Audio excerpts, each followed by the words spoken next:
Okay, I don't know if I've already said this in my movie vlog for Demon Slayer Infinity Castle, but in case I haven't, I just want to say this right off the bat. Now I'm having to binge watch 5 seasons of Demon Slayer on Netflix with a total of 63 episodes. I am disappointed in myself because I've been missing out on some peak anime content! But more specifically, now that I'm officially a fan of Demon Slayer, I'm disappointed in myself that it's taking me this long. I mean, I've been aware of the show's existence, it's just never caught my attention. And I'm happy to now be a fan of the anime, except I now am joining it very, very late, right around when we're in the final arc for Demon Slayer. Well, better late than never, I guess. Hello everyone, welcome back to another video on the channel. So, originally in my movie vlog, I wanted to have that half movie vlog, half review, but that didn't come to fruition, so this is part 2 to that movie vlog, where part 1 was just me seeing Demon Slayer Infinity Castle in IMAX, as I went to the mall and bought myself a shirt. I'm pretty sure this is a large, even though I have a shirt underneath. I would have taken this up, but I'm too lazy. But yeah, I bought some necessities for Infinity Castle, plus these 2 Funko Pops that I'm very happy to own. And I'm not gonna lie, I'm probably gonna want to collect them all. Which is gonna be a problem for me, because I've run out of room on where to display my Funko Pops. But yeah, part 1 was me seeing Demon Slayer Infinity Castle in IMAX, which, yeah, I think that's the first time I've ever watched an anime film in IMAX. And I gave you my quick thoughts on the movie, but for this video, I'm going to be talking about my thoughts on the series as a whole, along with Infinity Castle, like more extra thoughts, with little bits of spoilers I shall drop. And thank God for Letterboxd, as I've taken notes on my thoughts with each arc in the series, as I like to take notes sometimes because they help me out on what thoughts I like to discuss specifically. Well, that being said, let's just cut to chit-chat and my laptop is dead. Well, shit. Okay, so while my laptop charges, let me give you a quick background on my experience with Demon Slayer. So, yes, as I mentioned earlier, I have been aware of this show's existence. It's just never really caught my attention until I saw a preview for Infinity Castle, and I thought, you know what? I'm gonna go check that out. Also, earlier this year, in between January and February, I believe, I wanted to watch an anime but couldn't decide what, so I looked at the list that my friend Maddie sent me, as she had a recommendation list for some anime shows that she wanted me to check out. First one I checked out was Chainsaw Man, and that's another video for another time. You'll know my thoughts on that in about next month when the Chainsaw movie comes out. And I'm hoping to get a costume for it, although it probably ain't gonna matter if I get it or not, because I won't be allowed to go into the theater dressed up in a Chainsaw Man costume because a chainsaw is considered a weapon. But yeah, you'll know my thoughts with Chainsaw Man next month when the movie comes out. But yeah, I was bored. I wanted to watch some anime. And I remember watching the first 2 episodes, but then I could not, like, catch up with the rest. Not that I lost interest, I just got busy with other shit earlier this year. And yeah, I was gonna go into this movie without having to have any knowledge of what happened in the series. And I had a couple of friends of mine who are fans of the show tell me that, no, you need to watch the show. Are you insane? You've got to be a serious dumbass if you're just gonna go into the movie without having to watch the show. They didn't say that exactly, I'm just summing up what they basically were telling me, which was, watch the show first, because you're not gonna understand jack shit of what happens in Infinity Castle. Thank God I took their advice and actually checked out the show, as there's about 5 seasons on Netflix, except apparently there's really 4. It's just that some of them were, like, split into different parts or something. I don't freaking know. I had to ask one of my friends to give me a list of, like, what's the watch order, because I like to watch things in, like, a timeline order. And I'll be honest, I should have watched the show way sooner, like, as soon as I started watching it earlier this year. But, I didn't, because I got busy with other stuff, but that's no excuse. So, I had about 4 days to watch 5 seasons of Demon Slayer before I went to go see the movie. I couldn't decide if I was going to go see it on Thursday or Friday, so I settled for Friday. And yeah, I started binge watching the series in the middle of the night at 12 a.m. on Monday, because I'm a night owl and I like to stay up late, even though as of recent this year and slightly last year, I am starting to dislike staying up late. It's now become a curse of me being a night owl. But still though, I was not sure if I'd make it in time before I had to go watch the movie, and as I've already said in the movie vlog, I'm gonna pat myself in the back because I freaking did it! I finished watching all 5 seasons just before I had to go see the movie. And of course I brought up in my movie vlog how I accidentally bought a ticket for a different AMC theater. Thankfully the theater over there didn't charge me, so I was able to still see it, just at like a later showing, so I had to kill some time and watch a different movie called Toy Story that I'm now gonna wanna get some Funko Pops which they did come out with for its 30th anniversary. Also, with a 5th movie on the way next summer. Yeah, I made those Toy Story review series way too soon. I mean, the reason I had those out was when Lightyear was coming out, but expect a re-review and a quadruple review with the first 4 Toy Story films when the 5th one comes out. Anyways, back to the video. I've now brought my laptop here with me. It's still charging. I just took my charger from my bedside over here. But now having to finally check out the anime series called Demon Slayer. Yeah, I'm not gonna sugarcoat it. This shit is phenomenal. I cannot believe I have been missing out on some peak anime content. I mean, the first season starts off slow, obviously, but I was willing to be patient, but by each episode, it just got better and better for me. Like, now having to think about it, Demon Slayer might have just become one of my new favorite anime shows, and this has been going on since 2019, and it's probably going to conclude in 4 years from now, since it's looking like Part 2 of Infinity Castle won't be released till 2027, while Part 3, 2029.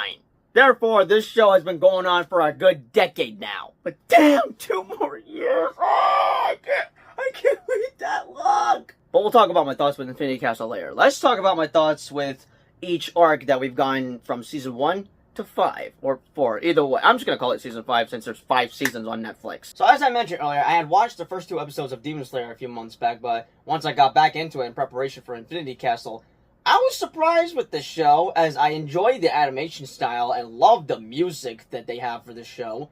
Plus, it has some interesting world building with the demons and the Demon Slayers, but damn, was I shocked to see Tanjiro lose his family to an unknown demon. Thankfully, he still has a sister who's sadly been turned into a demon. Except she's not like other demons, as she protects her brother later in the first episode, as it's shown that she still has some human emotions despite being turned into a demon. These 5 episodes of the siblings bond arc was interesting to watch, but it's crazy how time went by, as we have a time jump into 2 years as Tanjiro was training for this final exam into becoming a Demon Slayer, as he's on a mission to find a cure for his sister to turn her back into a human, but hunt down the demon that murdered his family. I gotta say, I was rooting for these 2, and I really enjoyed some of the fight sequences Tanjiro had with this one demon that took down Ukurodaki's students. Also, I should probably warn y'all, I'm gonna have a hard time pronouncing some of these names, because yeah, I'm not great at pronouncing names, apparently. Anyways, back to topic. There was this one demon that Tanjiro fought that took down some of his master's students, as he got to avenge them when the demon killed all 13 of them. 5 episodes in, I was invested into Demon Slayer, so I'm gonna give the siblings bond arc an 8 out of 10. But this next arc into Season 1, we get introduced to the main villain of the series, which I gotta say, I had a different idea how I pictured the villain was gonna be or look like in Demon Slayer, but once we get Tanjiro to come face to face with the demon that slaughtered his family, holy shit, this dude means business. He's not playing around and has a menacing premise, and I am fascinated with this villain, who is named Muzan Kibijosuke. I'm just gonna call him Muzan. I cannot pronounce his last name, I'm sorry. But Muzan has this ability where he can share his blood with other demons that give them special abilities. And now having to finally meet the main villain of this series, oh, I wanted Tanjiro to murder his ass. Go full John Wick mode on this mofo. This arc was crazy to watch, as Muzan sent out 2 powerful demons to hunt down Tanjiro, as he and his sister are with these 2 other demons who are actually good demons that rebel against Muzan and are trying to find a way to stop him. It was getting intense to see Tanjiro go up against these 2 demons that were sent to kill them, but they managed to win at the end and get a sample of their blood, because one of the demons is a doctor and might find a way to develop a cure for Nezuko, Tanjiro's sister. As I'm 10 episodes into Season 1, I'm really liking where we're heading with this show, so I'm gonna give this arc an 8.5 out of 10. But Demon Slayer just got better for me, because we get introduced to this boar guy character, Inosake, who is basically batshit crazy, and I freaking love him. As for Zenitsu, I have no idea if I'm sorry if I'm butchering these characters' names. The character I am referring about has yellow hair, and first time getting introduced to him, I was gonna have some issues trying to like this character. But more thoughts about him once I get to talk about Infinity Castle. The rating I'm gonna give to the Tsunami Mansion arc is a 9 out of 10. And it's mainly dedicated to the introduction of Inosuke, but also for our main trio we get at the very end of this arc with Tanjiro, Zenitsu, and Inosuke joined together as Demon Slayers. I'm actually very curious about Zenitsu, specifically if he's got like a split personality disorder or something, because one minute he's acting like a big baby scared shitless then once he passes out, he's like a totally different person that locks in and kills a demon that's going to kill him along with this kid he's hanging out with at one point in this arc. I'm not gonna lie, it was starting to get hard for me to like him, but after that crazy move he pulled, I got some questions that need to be answered. Which now that I think about it, maybe half of them were already answered in Infinity Castle, but I really love the dynamics we have between Tanjiro, Inosuke, and Zenitsu. And I wanted more of this trio dynamics, and I couldn't get enough of this series. As for the next arc, seriously? You just had to bring spiders into this? Why did there have to be freaking spiders into this show? If I was up there on that mountain, I would have been dead in seconds. But this next arc into Demon Slayer was an insane arc of episodes for Demon Slayer. This show's brutality is almost on the same level as the brutality from Attack on Titan. Well, the show is funny at times, mainly thanks to Zenitsu, who I guess is the comedy relief. But damn, did he fought like hell going up against one spider demon while suffering poison that was turning him into a spider. And like I said just a couple of seconds ago, I would have been dead on that mountain, especially if that happened to me. But honestly, everyone fought like hell in this arc, especially Inosuke, who almost died by the hands of the dad spider that was ginormous, but not as powerful as Rue, that had almost killed Tanjiro and Nezuko, but both siblings killed absolute ass in the end with having a strong bond together as siblings. The action is epic to watch on screen, and I gotta admit, I sometimes sympathize with some of these demons here and there throughout the show, mainly with Rue, but man, was this arc such an intense but epic watch.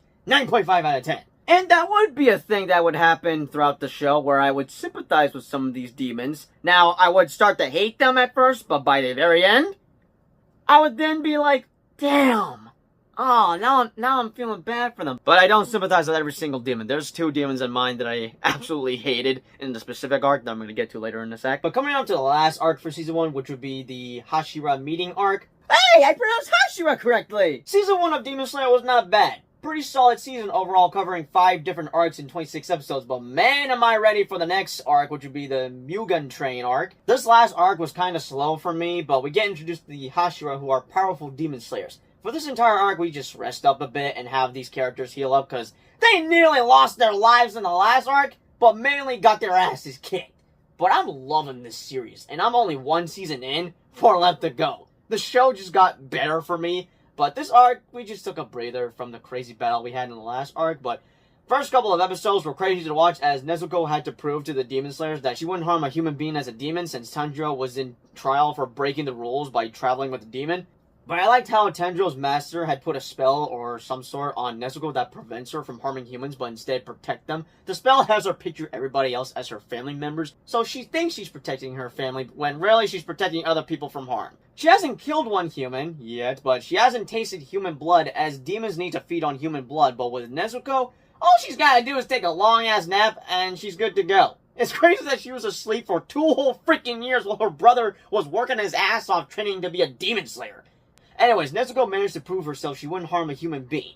I honestly love Nezuko as a character. She's quite powerful as a demon, but is also adorable, mainly when she shrinks down to a childlike size.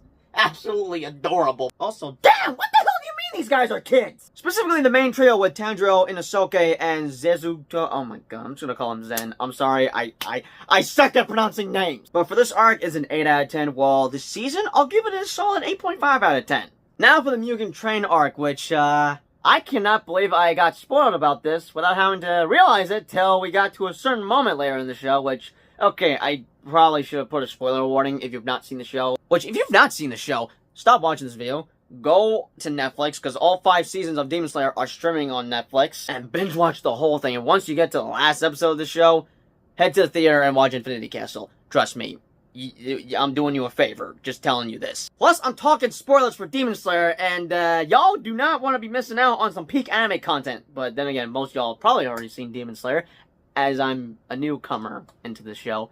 I'm joining in late, but hey, better late than never. But the specific spoiler I'm talking about for the Mugen Train arc was that, Rengoku dies?! I kid you not, there was a TikTok on my feed that was like a slideshow of like favorite donuts, and the last image was this demon punching a hole through Rengoku's chest. And as I was watching this season, I knew there was something like, I feel like I know a character's gonna die because I just saw a spoiler, but I don't know. But once that moment came, I was like, are you kidding me right now? I may have not shed tears, but damn, I can't believe he was killed off! The Mugen Train arc was crazy to watch, but entertaining. I enjoyed the first episode where it was mainly focused on Rengoku, but damn, he was kind of like the heart and soul for this season, and I'm bummed out he was killed off at the end. This was also an emotional season as the characters are stuck in dream sequences, and it's really messed up that this demon was messing with their emotions, especially Tanjiro when he saw his family again in his dream. I forgot to mention, but we sort of get interesting backstories to some demons and characters last season, specifically with Roy, Zenusto, Kyoge, and I think Kano, as far as I recall.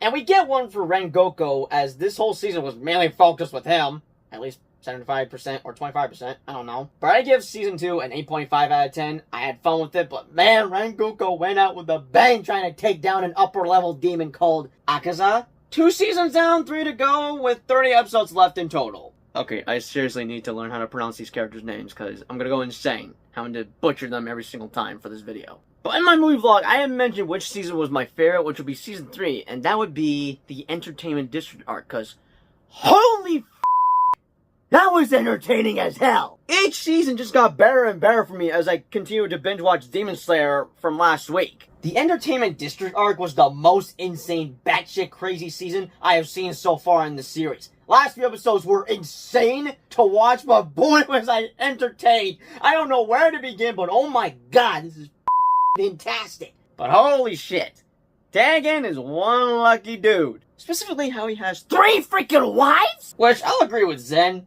3 wives is crazy, but just saying, Brill's a lucky man. Also, damn, that one demon may have been hot, but she was cruel as fuck. But her brother was a straight up menace. I will say, I was hating them both in this season until we got to their tragic backstory at the end of this season, which made me feel bad for them a bit. But holy shit, Nezuko hit puberty quick! Actually, how do her powers work again? Because she's able to turn into an adorable little child as she shrinks herself, but then can make herself into a full-grown adult? Wait a second, isn't she supposed to be 13 or 14? How long has it been since she turned into a demon? Okay, if my math is correct, some of these characters have got to be around like 15, 16, in between, by the time we get to the Infinity Castle arc. But on a serious note, I had a blast with this season. The main trio, along with Nezuko and Tengen, all went through hell and back. Like, the Entertainment District was completely destroyed.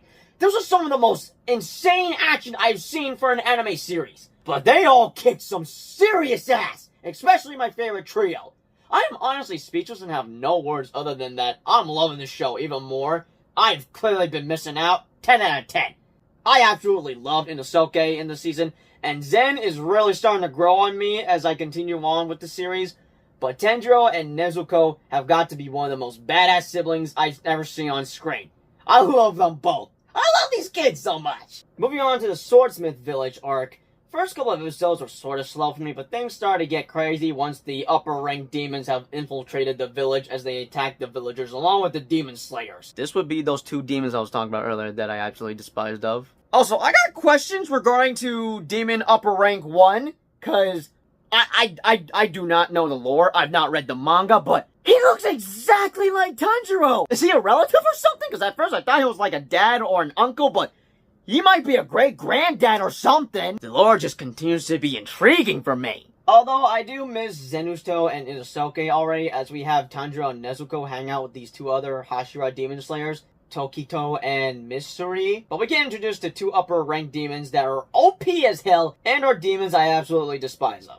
5 episodes in, I'm like an 8 or an 8.5 out of 10, but my final rating for the season could be a 9 out of 10 as each episode gets better for me. And yeah, I predicted what my rating was going to be for the Swordsmith Village arc, which was a 9 out of 10. But oh my god, we got some tragic track stories with Taiko and Genya, but we get a little quick backstory to how Muzan became a villain.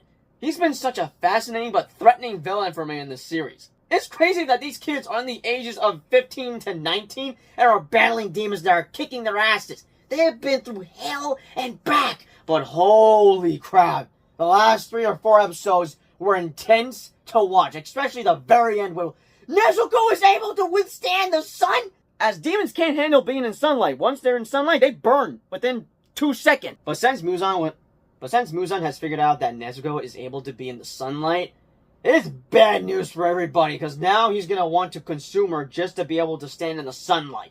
I don't know about Demon Slayers specifically, but I feel like we are near the end of the series, because I feel like we're in the end game, which Probably too soon to say. But who knew that I was kind of right that we were close to the ending of the series. Also, I don't know what the hell happened with Genya, because I thought bro somehow turned into a demon, but was somehow fine at the end and was back to human. Tokito kicked ass taking down one of the upper demons that was irritating the absolute hell out of me, but man, both his and Genya's backstories were tragic to watch. Because one of the Hashira Demon Slayers lost a twin brother, which...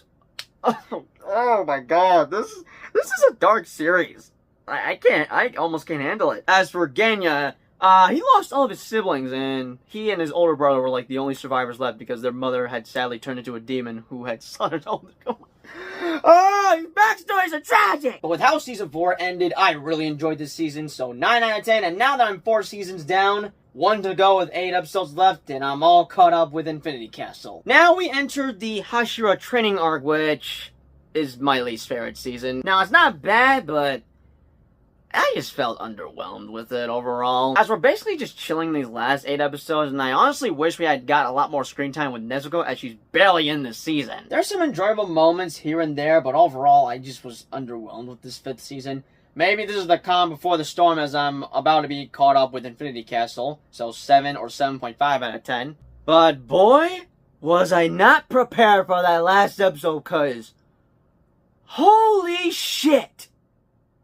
Did I just witness one of the best cliffhangers I've seen in my entire life? I can't recall what was the last good cliffhanger I have seen on screen. So by the last episode, Muzan comes by to kill the main leader of the Demon Slayer Corps, but the guy, along with his wife and maybe his 2 daughters, I don't know, I'm a little confused on if his daughters are alive or not, but they all sacrificed themselves on trying to take down Muzan, and all Demon Slayers assembled together to take down Muzan once and for all, except Muzan had one more trick up his sleeve, because throughout the season we see these little eyeballs just stalking everybody, and now I know why they were out there in the first place. So there's one other demon that can, like, has a guitar, can control the Infinity Castle by just changing locations and shit. His plan was to get all the Demon Slayers trapped and die in the Infinity Castle, because that's what happens at the very end. He gets them all trapped into the Infinity Castle, and oh my god, the way this episode ended.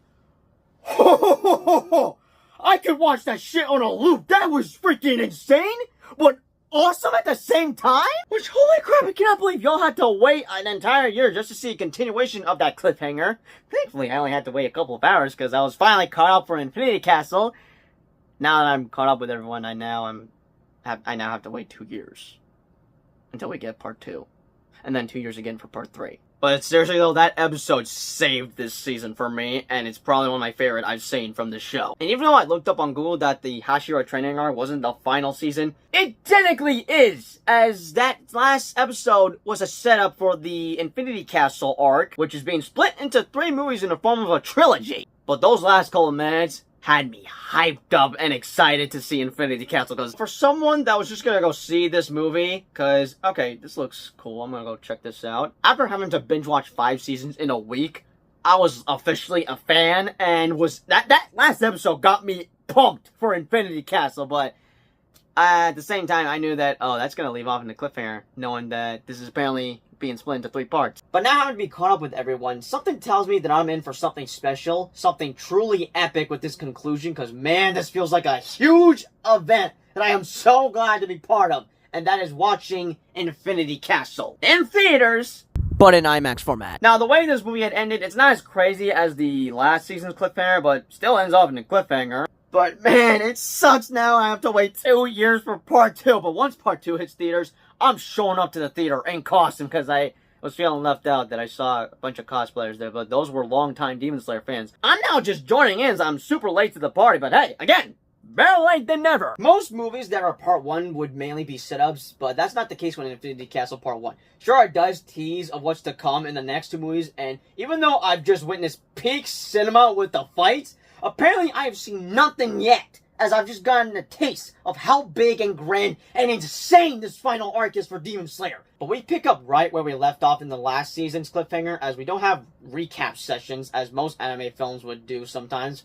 We get a lot of flashbacks, but they're mainly used for better context on certain scenes from the movie. There's 3 fights I cannot stop thinking about. Well, one of them, I'm gaslighting myself that didn't happen, which would be the death of one of the Hashira Demon Slayers, which... as soon as it happened, I couldn't believe it. I was like, wait, what? She dies? And I've been on TikTok for the last couple of days and I've seen nothing but people crying about her death. There's a bunch of slideshows of like makeup removers, and the last image is just her being dead thanks to one of the upper rank demons. As for the other two fights, so whatever negative thing I had said about Zezuto, I take it all back because holy shit. This mofo is a badass. He locks in once he enters the Infinity Castle. That's right, he did not fall in. That crazy son of a bitch entered the Infinity Castle looking for a specific demon that has a connection with him and his master, who he calls Gramps. And man, was that fight epic. But the last fight we had with Tanjiro and, god damn it, I forgot one of the names that is part of the Hashira. Those two go up against Asuka, who's basically the main villain for part 1. Well, man, I'm disappointed with myself that I didn't even shed tears watching this. Because there's a lot of emotional shit happening in this movie. Probably because I'm now just joining in, as I've not been a long-time fan of Demon Slayers, but I feel like once we get to part 2 or 3, I might shed a tear or two. But Infinity Castle Part 1 gave us one of the best tragic backstories I've seen for a villain. That would be Asuka, as we get to see what his life was before he was turned into a demon by Demon Upper Rank 1, where he wasn't doing great growing up, but then this master, who is voiced by Channing Tatum, by the way, that has him as a student, but also has him helping out taking care of his sick daughter, who he was gonna end up marrying later on until someone poisoned the water and both of them had died, and yeah, he lost everything he had cared for. And I was like stressing out, because I'm like, oh, finally they got him, but then, no, stop, are you kidding me? How is he not dead? Tanjiro decapitated the mofo! But Asuka overcame his demons and then joined up in heaven, or most likely hell. Actually, I think his love interest joined him in hell, because he did do a lot of bad stuff. But those last few minutes with Asuka, oh my...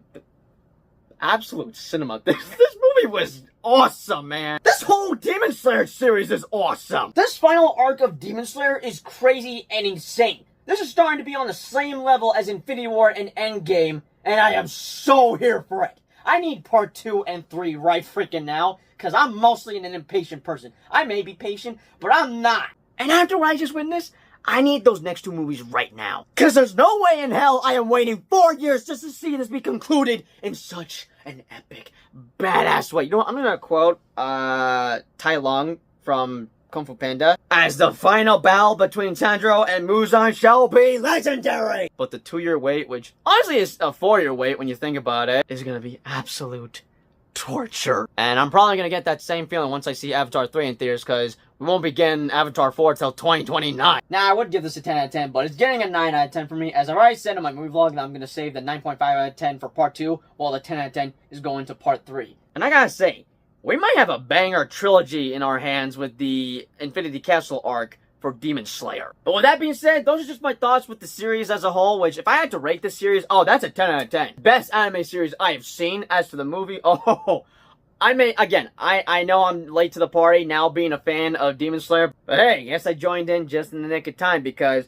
I am in for something truly epic, because holy I don't know if I'm prepared for these next 2 movies. But definitely let me know what thoughts comes up below on the Demon Slayer series, or the movie if you've seen it. Which arc is your favorite? Because for me, it's the Entertainment District arc. That's my favorite. But this Infinity Castle trilogy might just be my favorite conclusion I've seen for anything, whether it's anime related or not. But yeah, be sure to let me know thoughts comes up below, and yeah, I'm glad to be a Demon Slayer fan. Sorry to be joining late, but I'm here now, as I gotta wait 2 years until we get part 2. I'm not sure if I've covered lots of anime videos on the channel, but the next video that's gonna be anime related should be Chainsaw Man, as I'm gonna try to get a movie vlog for the movie, so stay tuned for that. But anyways, that's all I shall say. Hope you guys enjoyed. I'll see you all in the next video. Peace out.